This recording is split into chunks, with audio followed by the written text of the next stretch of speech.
Hi, I'm Todd Nash, President of Oregon Cattlemen's Association. Wanted to visit with you a little bit about what we've been up to this last week. One of the things that we worked on last session in the long session was brand. And so ODA had required some more money to do brand inspection and keep up their current level of service. They were asking for an increase from $1 a head to $1.50, and then some of the service fees to go up as well.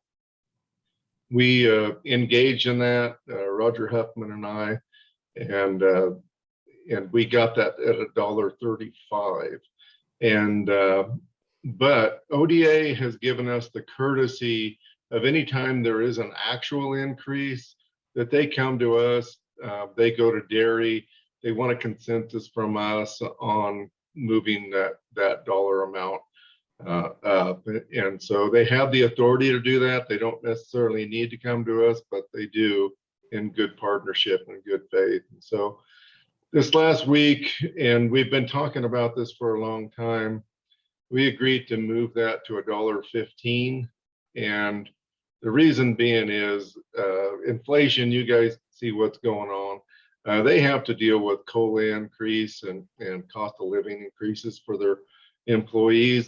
They also have fuel costs, everything else. And so it was a matter of a vote within the board of Oregon Cattlemen's, and we conceded to that 15-cent raise, mostly because we wanted to make sure the current level of service was there and available. To delay a truck another day, to wait for a brand inspector, we didn't think was acceptable, and we didn't think that it represented our membership well. So that's the way we went. We also, within that, decided that we need to go back and ask legislators in a emergency funding session to come up with that money. Cattlemen, like farmers, said that we buy retail, we sell wholesale, and we pay the freight both ways. And we can't continue to do that. We're not in a place where we can do that now. So we're going to go back to the state and ask them for that additional funding. DEQ had a comment period closing on the 14th, and we wanted to be there to address non-point pollution. And we really had some robust conversation around that. We had some expertise help us to draft those base comments, and then it went to committee, the Water Committee on Private Lands, and really had a good session there, a good work session. A lot of hands worked on that.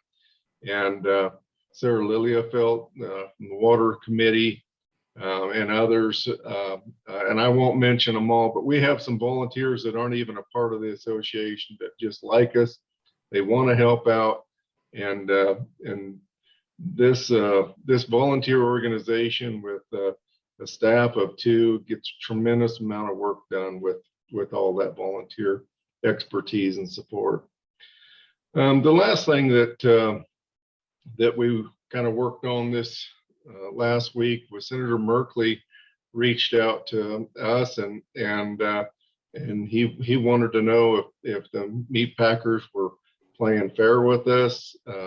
There is a meat packing special investigator act, and anyway, that would put somebody in the packers and stockyards that is generally ministerial to do investigations. So they would have authority to do subpoenas, investigations, coordinate with DOJ, and then we added some additional comments too with the help of some experts here, and one of the things that we asked for, most of those are civil violations when they happen. The Sherman Antitrust allows for criminal, and so we added some comments that would allow that special investigator to have those authorities in criminal investigations and criminal penalties. And we really think if there is violations, they need to go to jail. because they can write checks all day. So that's all I have for today. We don't want to put the Packers out of business. We just want to be played fair with. And if we are being played fair with, they have nothing to fear. So, Robin, thanks you for setting this up, and we'll see you all later.